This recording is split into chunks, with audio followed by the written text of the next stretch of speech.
Taiwan முப்படைகளும் போர் பயிற்சிகளில் தீவிரம் காட்டி வருகின்றன. 5ஆம் நாள் நிகழ்வில் அமெரிக்காவின் அதிநவீன வான் பாதுகாப்பு சாதனத்தை பயன்படுத்தி பயிற்சிகள் மேற்கொள்ளப்பட்டன. அருகில் உள்ள சீனா படைகளை குவித்து வரும் நிலையில் தைவானின் இப்பயிற்சி உலக அளவில் கவனத்தை ஈர்த்துள்ளது. அமெரிக்காவின் உதவியுடன் தைவான் செய்து வரும் செயல்களை பார்த்து தாங்கள் அஞ்சமாட்டோம் என்று சீனா தெரிவித்துள்ளது.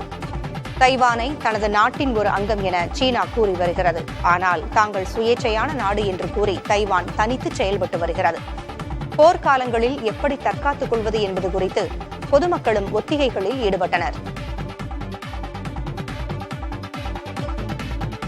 பாகிஸ்தானின் லஷ்கர்-இ-தொய்பா மற்றும் ஜெய்ஷ்-இ-முகமது போன்ற பயங்கரவாத அமைப்புகள் நேபாளம் வழியாக இந்தியாவை தாக்க திட்டமிட்டிருப்பதாக நேபாள அதிபரின் ஆலோசகர் சுனில் பகதூர் தாபா எச்சரித்துள்ளார். இந்திய நேபாள எல்லைப் பகுதிகளில் குறைவான சோதனை சாவடிகளை இருப்பதால் நேபாளம் வழியாக இந்தியாவிற்குள் ஊடுருவுவது எளிதாகிறது என்றும் அவர் கூறினார். இதை எதிர்கொள்ள இந்தியா மற்றும் நேபாளத்திடையே வலுவான ஒத்துழைப்பு தேவை என்றும் அவர் வலியுறுத்தினார்.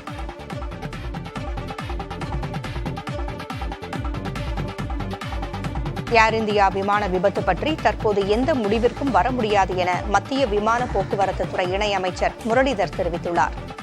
விபத்து குறித்து தொடர் விசாரணை நடைபெற்று வருவதாகவும் விரிவான அறிக்கைக்காக காத்திருப்பதாகவும் அவர் கூறியுள்ளார். விமானிகள் பேசிய சில வார்த்தைகளை வைத்து என்ன நடந்தது என்பதை முழுமையாக அறிய முடியாது என்றும் குறிப்பிட்டிருக்கிறார்.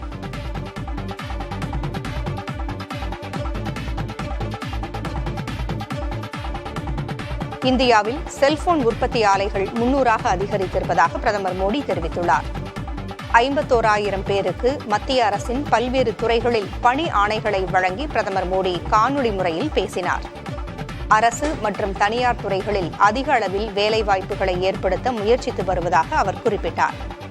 கடந்த 10 ஆண்டுகளில் 25 கோடி பேர் வறுமையின் பிடியிலிருந்து மீட்கப்பட்டிருப்பதாகவும் அதிக அளவில் வேலைவாய்ப்புகள் ஏற்படுத்தப்பட்டதே இதற்கு காரணம் என்றும் அவர் கூறினார்.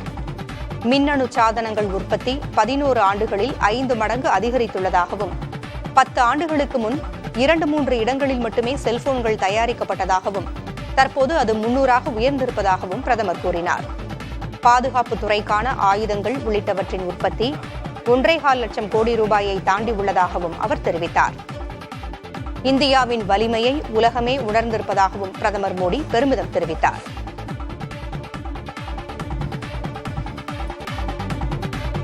அமெரிக்காவில் ஒரே நாளில் 1353 அரசு ஊழியர்கள் பணியிலிருந்து நீக்கப்பட்டுள்ளனர். இதில் வெளிநாடுகளில் அமெரிக்க தூதரகங்களில் பணிபுரிந்தவர்களும் அடங்குவர். அரசின் நிர்வாகத்தை செம்மையாக்குவதற்காக என கூறி இப்பணி நீக்கங்கள் மேற்கொள்ளப்பட்டுள்ளன. ஆனால் இதனால் நீண்டகால நோக்கில் பாதிப்புகள் ஏற்படும் என எதிர்க்கட்சி விமர்சித்துள்ளது. எலான் மஸ்க் அரசின் சீர்திருத்த துறை தலைவராக இருந்தபோதுதான் மிகப்பெரிய அளவில் பணி நீக்கங்கள் மேற்கொள்ளப்பட்டன. தற்போது அவர் வெளியேறிய பின்பும் பணி நீக்கங்கள் தொடங்கியுள்ளது அதிர்ச்சியை ஏற்படுத்தியுள்ளது. கடுமையான வெள்ளத்தால் பாதிக்கப்பட்ட அமெரிக்க மாநிலமான டெக்சாஸிற்கு அதிபர் டிரம்ப் நேரில் சென்று பார்வையிட்டார். வெள்ளத்தில் தங்கள் குடும்பத்தினரை இழந்தவர்களையும் டிரம்ப் சந்தித்து ஆறுதல் கூறினார். மாநில நிர்வாகம் பேரிடர் காலத்திலும் சிறப்பாக செயல்பட்டதால் மிகப்பெரிய அளவிலான பாதிப்புகள் தடுக்கப்பட்டதாக டிரம்ப் கூறினார். டிரம்பின் குடியரசுக் கட்சி ஆளும் மிகப்பெரிய மாநிலங்களில் டெக்சாஸும் ஒன்று என்பது குறிப்பிடத்தக்கது. டெக்சாஸில் கடந்த 4ஆம் தேதியிலிருந்து பெய்து வரும் மழையில் 129 பேர் உயிரிழந்துள்ளனர். 170 பேரை காணவில்லை. கடந்த 2 வாரங்களில் 5 லட்சம் ஆப்கானிஸ்தானியர்கள் ஈரானிலிருந்து வெளியேற்றப்பட்டுள்ளனர். இது சமீப ஆண்டுகளில் நிகழ்ந்த மிகப்பெரிய மக்கள் வெளியேற்றங்களில் ஒன்று என ஐக்கிய நாடுகள் சபை தெரிவித்துள்ளது. இஸ்ரேலுடனான மோதலின் போது அந்நாட்டிற்காக ஆப்கானிஸ்தானியர்கள் உளவு பார்த்ததாக கூறி ஈரான் இந்த வெளியேற்ற நடவடிக்கையை மேற்கொண்டுள்ளது. அங்கிருந்து வெளியேற்றப்படுபவர்கள் தங்கள் வாழ்வாதாரத்தை இழந்துள்ளனர். மேலும் அவர்கள் பாலைவனத்திற்குள் தள்ளப்பட்டுள்ளதாக, வெயில் காரணமாகவும் நிவாரண உதவிகள் கிடைக்காமலும் அவர்கள் உயிருக்கு அச்சுறுத்தல் ஏற்பட்டுள்ளது. இந்தியாவில் நீதித்துறை நடைமுறைகளில் உள்ள குறைபாடுகள் சரி செய்யப்பட வேண்டும் என தலைமை நீதிபதி B.R. கவாய் கூறியுள்ளார். ஹைதராபாத்தில் பல்கலைக்கழக பட்டமளிப்பு விழா ஒன்றில் பேசிய இந்திய தலைமை நீதிபதி, விசாரணைகளில் உள்ள தாமதங்கள் பல வழக்குகளில் 10 ஆண்டுகளை கடந்து நீள்வதாக கவலை தெரிவித்தார். எந்த குற்றமும் இழைக்காதவர்கள் விசாரணை கைதி என்ற பெயரில் பல ஆண்டுகள் சிறையில் கழிப்பது மிகப்பெரிய கொடுமை என்றும் தலைமை நீதிபதி வேதனை தெரிவித்தார். இதுபோன்ற பிரச்சினைகளுக்கெல்லாம் தீர்வு காணப்பட வேண்டியது அவசியம் என்றும் அவர் கூறினார்.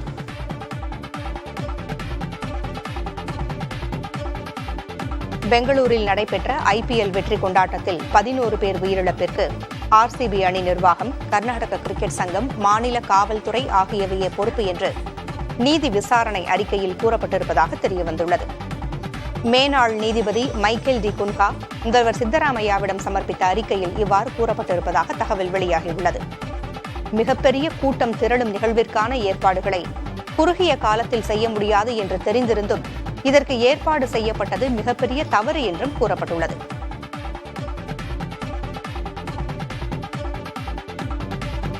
கர்நாடக மாநிலம் விஜயபுரா மாவட்டம் மனகோலி பகுதியில் உள்ள கனரா வங்கியில் நடந்த கொள்ளைச் சம்பவம் தொடர்பாக 12 பேர் கைது செய்யப்பட்டுள்ளனர். வங்கியின் முன்னாள் மேலாளர் உள்ளிட்ட குழுவிடமிருந்து 39 கிலோ தங்கம், 1,16 லட்சம் ரூபாய் பணமும் மீட்கப்பட்டுள்ளது. ரயில்வே ஊழியர்கள், பேராசிரியர் உள்ளிட்ட பலர் கூட்டமாக வங்கி திருட்டிற்கு சதி தீட்டியிருப்பது விசாரணையில் தெரியவந்துள்ளது.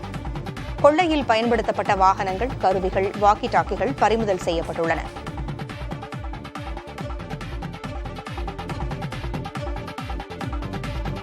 இந்திய விமானத்துறை நடப்பு நிதியாண்டில் 3000 கோடி ரூபாய் வரை இழப்பை சந்திக்க நேரிடும் என்று ஆய்வறிக்கை கூறியுள்ளது.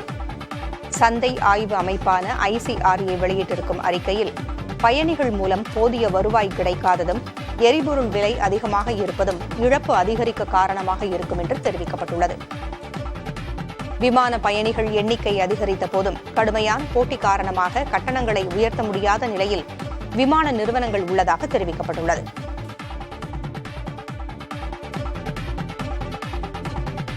நாட்டின் அந்நிய செலாவணி கையிருப்பு மதிப்பு $3 பில்லியன் குறைந்திருப்பதாக ரிசர்வ் வங்கி தெரிவித்துள்ளது. ஜூலை 4ஆம் தேதியுடன் முடிவடைந்த வாரத்தில் அந்நிய செலாவணி கையிருப்பு மதிப்பு $699.73 பில்லியன் இருக்கிறது.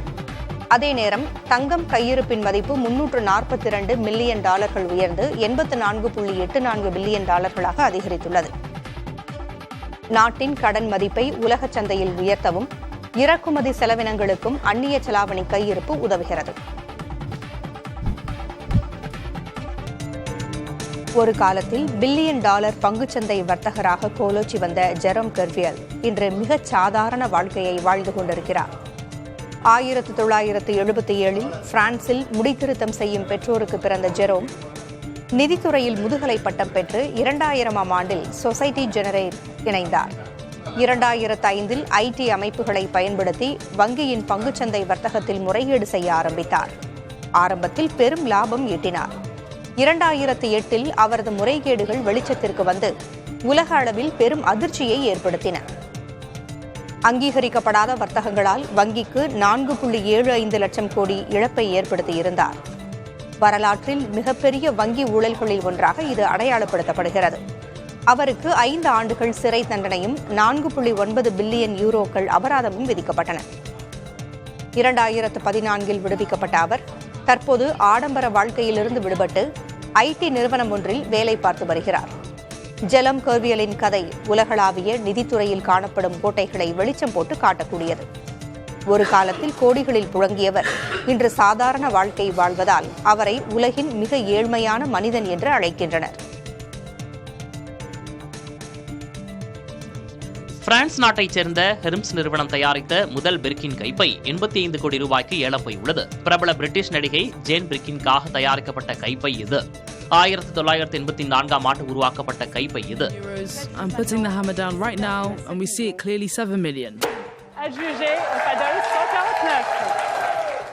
பாரிஸைச் சேர்ந்த கைப்பை சேகரிப்பாளர் வசம் இருந்த இந்த கைப்பையை ஜப்பானைச் சேர்ந்த நபர் வாங்கியுள்ளார். 2024இல் விற்கப்பட்ட ஜூடி கார்லண்டின் செருப்புகளுக்கு அடுத்தபடியாக உலக வரலாற்றில் அதிக தொகைக்கு எழப்போன ஃபேஷன் பொருட்களில் 2வது இடம் பிடித்துள்ளது பிர்கின் கைப்பை. பாரிஸ், லண்டன் விமான பயணத்தின் போது ஜேன் பிர்கின் இளம் தாயாக தனது தேவைகளுக்கு ஏற்ற கைப்பையை கண்டுபிடிக்க முடியவில்லை என அப்போது ஹெர்ம்ஸ் தலைவராக இருந்த ஜீன் லூயிஸ் டூமாஸிடம் புகார் கூறினார். அவர்களது உரையாடலின் விளைவாக 1984 குழந்தை பாட்டில்களுக்கு இடமளிக்கும் விசாலமான பை உருவாக்கப்பட்டு பிர்கின் என பெயரிடப்பட்டது. தற்போது நவீன ஃபேஷன் அடையாளமாக இது உள்ளது.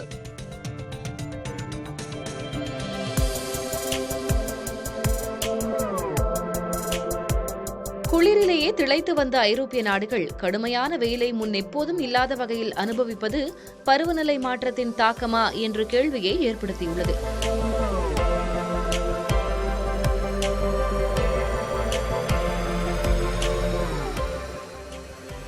குளிர் பிரதேசங்கள் நிறைந்த ரஷ்யாவும் வெயிலின் தகிப்பிற்கு தப்பவில்லை. சாலையோரங்களில் உள்ள செயற்கை ஊற்றுகளில் தங்கள் உடம்பை மக்கள் நனைத்துக் கொள்கின்றனர். குளுமை தரும் மரநிழல்களில் தஞ்சமடைந்துள்ளனர்.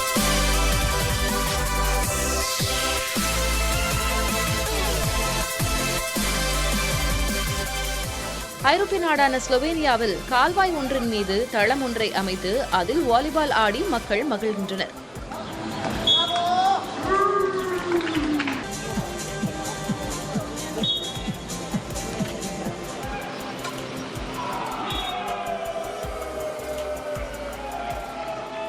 ஆசிய நாடான வடகொரியாவிலும் மக்கள் குளிர்பானங்களை குடித்தும் நீரூற்றுகளில் குளித்தும் வெயில் கொடுமையை தணித்துக் கொள்கின்றனர்.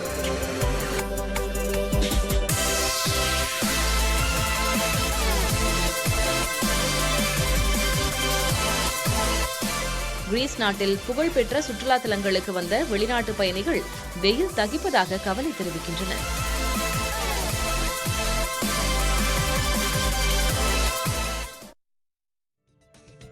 நீண்ட ஆயுளுடன் ஆரோக்கியமாக வாழ்வதற்கு வாழ்க்கை முறை மற்றும் உணவு பழக்கம் சார்ந்த 10 பரிந்துரைகளை மருத்துவர்கள் வழங்கியுள்ளனர். பழங்கள், காய்கறிகள், தானியங்கள், பருப்புகள் ஆகியவற்றை உள்ளடக்கிய ஊட்டச்சத்து நிரம்பிய முழுமையான உணவு, வாரம் 150 நிமிடங்கள் என்ற கணக்கில் தினமும் உடற்பயிற்சி, 7 முதல் 9 மணி நேரம் வரை இரவு உறக்கம், புகையை முற்றிலும் தவிர்த்தல் மற்றும் மதுவை தவிர்த்தல் அல்லது மிதமானதாக வைத்திருத்தல், ஆரோக்கியமான எடை மற்றும் இடுப்பு சுற்றளவை பேணுதல், மன அழுத்தத்தை குறைத்தல், உணவில் சர்க்கரை மற்றும் உப்பு அளவை குறைத்தல், நீரிழிவு, புற்றுநோய், உயர் இரத்த அழுத்தம் போன்றவற்றை தொடக்க நிலையிலேயே கண்டறிய அடிக்கடி முழுமையான மருத்துவ பரிசோதனையை சீரான இடைவெளியில் மேற்கொள்ளுதல், ஆரோக்கியமான சமூக உறவுகளை பேணுதல், உடலில் சூரிய ஒளிப்படுதல் ஆகியவையே அந்த 10 பரிந்துரைகளாகும். இவை தவிர புதிர்களை அவிழ்வித்தல், புதிய திறன்களை கற்றுக்கொள்ளுதல் என மூளைக்கு வேலை கொடுக்கும் வேலைகளை செய்வதன் மூலம் டிமென்ஷியா போன்ற மூளை செயல்பாட்டை பாதிக்கும் நோய்கள் ஏற்படும் ஆபத்து குறையும் என்கிறார்கள் மருத்துவர்கள்.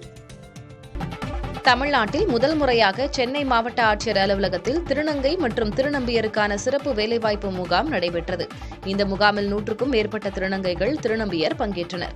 இதனைத் தொடர்ந்து அவர்களுக்கான வேலைவாய்ப்புகளை ஏற்படுத்தி தரும் வகையில் மாவட்ட அளவிலான வேலைவாய்ப்பு முகாம்கள் நடத்த திட்டமிடப்பட்டுள்ளது. 50க்கும் மேற்பட்ட தனியார் நிறுவனங்கள் தகுதியுடையோரை தேர்வு செய்து மாவட்ட ஆட்சியர் மூலம் பணி நியமன ஆணைகளை வழங்கின. இப்போ வர டிரான்ஜெண்டர்ஸ் இப்போ இந்த ஜெண்டர் எல்லாருமே நல்லா படிச்சிருக்காங்க.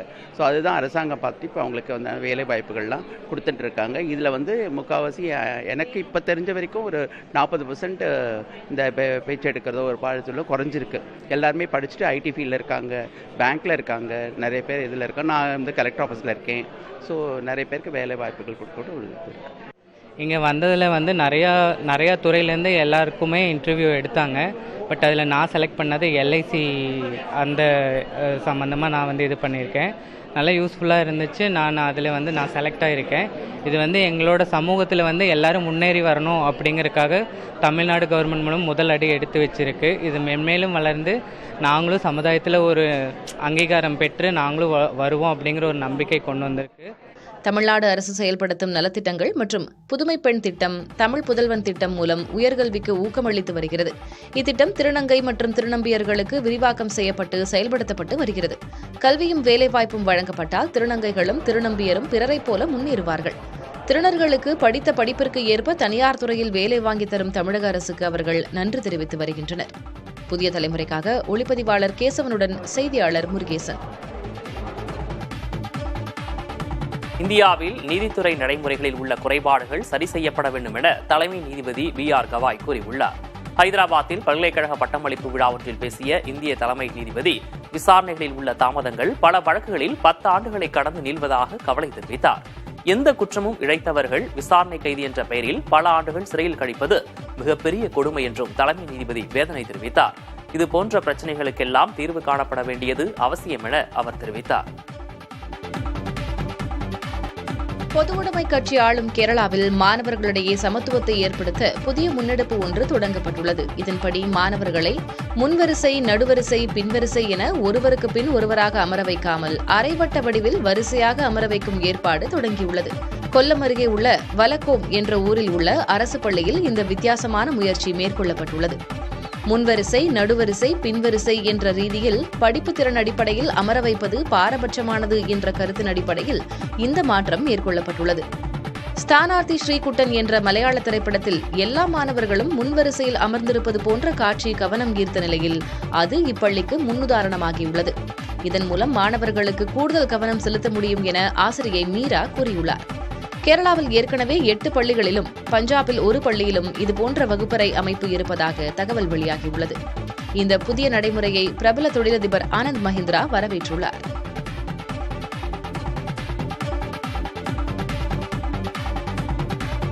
பள்ளி வகுப்பறைகளில் பாவடிவில் மேஜைகளை அமைத்து மாணவர்களை அமர வைக்க பள்ளிக்கல்வித்துறை உத்தரவு பிறப்பித்திருக்கிறது. இந்த வடிவத்தில் அமர்வதால் மாணவர்கள் எளிதில் கலந்துரையாடலாம் என்றும் ஆசிரியர்களின் நேரடி பார்வையில் மாணவர்கள் அனைவரும் இருப்பார்கள் என்றும் தெரிவிக்கப்பட்டுள்ளது. இதுகுறித்து பள்ளிக்கல்வித்துறை இயக்குநர் வெளியிட்ட அறிக்கையில் இந்த முறையால் மாணவர்கள் யாரும் தனித்துவிடப்பட மாட்டார்கள் என்றும் அனைவருக்கும் சமமான வாய்ப்பு கிடைக்க வழிவகுக்கும் என்றும் தெரிவிக்கப்பட்டுள்ளது. கரும்பலகையை மாணவர்கள் அனைவரும் தெளிவாக காண்பது, மாணவர்கள் எளிதில் சென்று வருவது ஆகியவற்றை உறுதிப்படுத்த வேண்டும் என அறிவுறுத்தப்பட்டுள்ளது. இதுகுறித்து பள்ளிகளின் தலைமை ஆசிரியர்களுக்கு அனைத்து மாவட்ட தலைமை கல்வி அதிகாரிகளும் அறிவுறுத்தல்களை வழங்க வேண்டும் என தெரிவிக்கப்பட்டுள்ளது.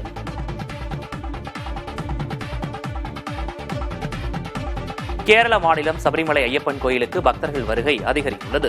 மாளிகைபுரம் கோயில் அருகே புதிதாக நவகிரக கோயில் ஞாயிற்றுக்கிழமை பிரதிஷ்டை செய்யப்படுவதை முன்னிட்டு சபரிமலை கோயிலில் நடை திறக்கப்பட்டுள்ளது. 2வது சனிக்கிழமை வார விடுமுறை நாள் என்பதால் சபரிமலையில் குவிந்த பக்தர்கள் நீண்ட வரிசையில் காத்திருந்து தரிசித்து வருகின்றனர். பிரதிஷ்டைக்கு பின் அன்றிரவு ஹரிவராசனம் பாடி நடை அடைக்கப்படும். பின்னர் மலையாள கருக்கிரடகம், தமிழின் ஆடி மாதங்களின் பூஜைக்காக வரும் 16ஆம் தேதி மீண்டும் நடை திறக்கப்படுகிறது. காஞ்சிபுரம் மாவட்டம் பரந்தூர் புதிய விமான நிலைய திட்டத்திற்காக நிலம் கையகப்படுத்தும் பணிகள் தொடங்கியிருக்கின்றன. இந்நிலையில் மகாதேவி மங்கலம், மேலேரி, குடரம்பாக்கம் ஆகிய 3 கிராம மக்கள் சமமான இழப்பீடு கோரி போராட்டத்தில் ஈடுபட்டனர். சுமார் 5000 ஏக்கர் நிலம் கையகப்படுத்தப்பட உள்ள நிலையில் 13 கிராமங்களுக்கும் இழப்பீட்டை சமமாக வழங்க வேண்டும் என வலியுறுத்தியுள்ளனர். விலையேற்றத்தை கட்டுப்படுத்த சுமார் 1 வருடத்திற்கு தேங்காய் எண்ணெய் மற்றும் கொப்பரை தேங்காயை இறக்குமதி செய்ய வேண்டும் என மத்திய அரசை எண்ணெய் சுத்திகரிப்பாளர்கள் அசோசியேஷன் வலியுறுத்தியுள்ளது. தேங்காய் எண்ணெய் மொத்த விலையில் கடந்த ஆண்டு 1 கிலோ 130 ரூபாயாக இருந்த நிலையில் தற்போது 400 ரூபாயாக அதிகரித்துள்ளது. ஒரே ஆண்டில் தேங்காய் எண்ணெய் விலை 3 மடங்கு உயர்ந்துள்ளதால் வாடிக்கையாளர்கள் வேறு எண்ணெய்களை உபயோகிக்க தொடங்கியுள்ளதால் விலையை நிலைப்படுத்துதல் அவசியம் என எண்ணெய் சுத்திகரிப்பாளர்கள் அசோசியேஷன் கூறியுள்ளது. ஹவாய் தீவில் உள்ள கிலுவேயா எரிமலை சீரத் தொடங்கியிருக்கிறது. கண்ணை பறிக்கும் செந்நிற எரிமலை குழம்புடன் சீரும் காட்சி அச்சம் தரும் வகையில் உள்ளது. எரிமலையிலிருந்து 1200 அடி உயரம் வரை எரிமலை குழம்பு பீரிட்டு வெளியேறும் வீடியோ காட்சி சமூக வலைதளங்களில் வைரலாகி வருகிறது. எரிமலை குழம்பு வழிந்தோடுவதால் சுற்றுவட்டார பகுதி மக்கள் பாதுகாப்பாக வெளியேற்றப்பட்டு வருகின்றனர். வார விடுமுறையை ஒட்டி கொடைக்கானல் மலைப்பகுதிகளில் சுற்றுலா பயணிகள் குவிந்தனர். கோடை விடுமுறையின் போது இ-பாஸ் நடைமுறை இருந்ததால் சுற்றுலாவை நம்பியிருந்த வணிகர்கள் பாதிக்கப்பட்டனர். ஜூன் மாதத்தில் சுற்றுலா பயணிகள் வருகை குறைந்து காணப்பட்டது. இந்நிலையில் ஜூலை தொடங்கிய வார விடுமுறை நாட்களில் சுற்றுலா பயணிகள் வருகை அதிகரித்திருக்கிறது. கொடைக்கானலில் நிலவும் ரம்மியமான காலநிலையை ரசித்தும் படகு சவாரி, குதிரை சவாரி செய்தும் பயணிகள் மகிழ்கின்றனர். இதனால் சிறு வணிகர்கள் நிம்மதி பெருமூச்சு விடுகின்றனர். சென்னை வண்டலூர் அருகே தனியார் காப்பகத்தில் சிறுமிகளுக்கு பாலியல் தொந்தரவு அளிக்கப்பட்ட சம்பவத்தில் கைதான 3 பேர் மீதும் 11 பிரிவுகளின் கீழ் வழக்கு பதிவு செய்யப்பட்டுள்ளது. வண்டலூர் அருகே உள்ள தனியார் காப்பகத்தில் சிறுவர் சிறுமியர் தங்கி படித்து வருவதாக கூறப்படுகிறது. இதில் 18 சிறுமிகளுக்கு விடுதி உரிமையாளரின் ஓட்டுநர் பாலியல் தொல்லை கொடுத்ததாக புகார் எழுந்துள்ளது. இது தொடர்பாக பாதிக்கப்பட்ட சிறுமிகள் குழந்தைகள் நல அலுவலரிடம் புகார் அளித்தனர். அவர் வண்டலூர் மகளிர் காவல் நிலையத்தில் அளித்த புகாரின் அடிப்படையில் காப்பகத்தின் உரிமையாளர் அருள்தாஸ், அவரது மகள் பிரியா, கார் ஓட்டுநர் பழனி ஆகியோரை காவல்துறையினர் கைது செய்து விசாரணை நடத்தி வருகின்றனர். காப்பக உரிமையாளர் அருள்தாஸுக்கு உடல்நலக்குறைவு ஏற்பட்டுள்ளதால் அவர் மருத்துவமனையில் அனுமதிக்கப்பட்டுள்ளார். இந்நிலையில் காப்பகத்தில் இருந்த 20க்கும் மேற்பட்ட சிறுவர் சிறுமியர் தாம்பரம் மற்றும் குடுவாஞ்சேரியில் உள்ள வேறு காப்பகங்களுக்கு மாற்றப்பட்டுள்ளனர். மேலும் புகாருக்கு உள்ளான காப்பகத்துக்கு குழந்தைகள் நல அதிகாரிகள் சீல் வைத்தனர். சட்டமன்ற தேர்தல் பணிகள் தொடர்பாக 3 தொகுதி நிர்வாகிகளுடன் திமுக தலைவரும் முதல்வருமான மு.க.ஸ்டாலின் ஆலோசனை நடத்தினார். சட்டமன்ற தேர்தல் வரவிருக்கும் சூழலில் திமுக நிர்வாகிகளை 1-to-1 முறையில் சந்தித்து மு.க.ஸ்டாலின் ஆலோசனை நடத்தி வருகிறார். அந்த வகையில் சனிக்கிழமையன்று திண்டுக்கல், வேடசந்தூர், வேப்பனஹள்ளி சட்டமன்ற தொகுதிகளுக்கு உட்பட்ட திமுக நிர்வாகிகளோடு மு.க.ஸ்டாலின் ஆலோசனை மேற்கொண்டார். அப்போது தேர்தல் பணிகள் தொடர்பாக அவர் பல்வேறு அறிவுறுத்தல்களை வழங்கியுள்ளார். தனக்கு இந்த மதம் ஆகாது, அந்த சாதி ஆகாது என கூறுவோர் தலைவர்களாக இருக்க தகுதியற்றவர்கள் என பாஜக மாநில முன்னாள் தலைவர் அண்ணாமலை தெரிவித்துள்ளார். நமக்குள்ள விருப்பு வெறுப்பு, இந்த மதம் ஆகாது, இந்த ஜாதி ஆகாது, இவங்க ஆகாது, அவங்க ஆகாது, எனக்கு வந்து யூபி ஆகாது, எனக்கு பீகார் ஆகாது, எனக்கு வெஸ்ட் பெங்கால் ஆகாதுன்னா they are unfit to be a leader. They are unfit to be a leader. Extraordinary love. எல்லா மக்கள் மீது அன்பு. Everybody you should have that love towards them. பவர்ங்கிறது பழிவாங்கறதுக்கு மட்டும் நம்ம யூஸ் பண்ணிட்டு இருக்க முடியாது. எத்தனை பேர்த்த பழி வாங்குவீங்க? பழிவாங்க மட்டும் ஆரம்பிச்சீங்கன்னா உங்களுக்கு அதுக்கே நேரம் போயிடும். தனது அதிகாரப்பூர்வ எக்ஸ் மற்றும் பேஸ்புக் கணக்குகளை அன்புமணி ஆதரவாளர்கள் கைப்பற்றி வைத்துள்ளதாக பாமக நிறுவனர் ராமதாஸ் தமிழக டிஜிபி சங்கர் ஜிவாலிடம் புகார் அளித்துள்ளார்.